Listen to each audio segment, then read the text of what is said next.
guarantee that there will be no new cases because unless you're able to test every single employee every single day before they get in and get a result within 10 minutes, then there's always the possibility that they can bring the virus in.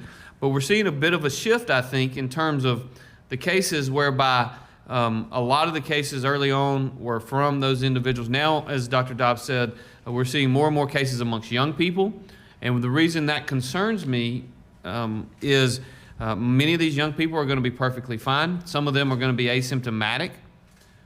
But if you have major parties on Memorial Day weekend that go beyond the scope of the executive orders, or if you have major protests, which we know that we have had in our state for the last 10 days or so, a lot of young people contract the virus, some of them asymptomatic.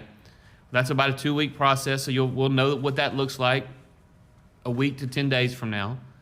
But the issue is many of them are going to go back, as I said yesterday, and have Sunday lunch with their grandmom, or they're going to go to church maybe with their granddad Sunday night, or something along those lines.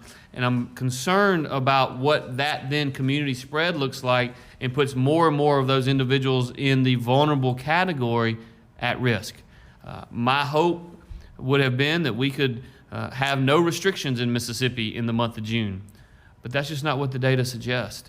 And you know, there's been a lot going on in this country. There's been a lot going on in this state over the last 2 to 3 weeks, and there's been a lot less conversation about coronavirus. There's been a lot less conversation about COVID-19. There's been a lot of people in our state that just convinced themselves that it's over.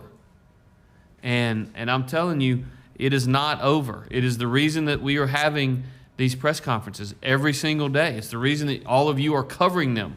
I'm probably, and these two who are working overtime every single day, we're spending between 6 and 8 hours a week alerting the people of Mississippi to the importance of paying attention, of doing the little things so as to slow or stop the spread such that we don't put more and more people at risk.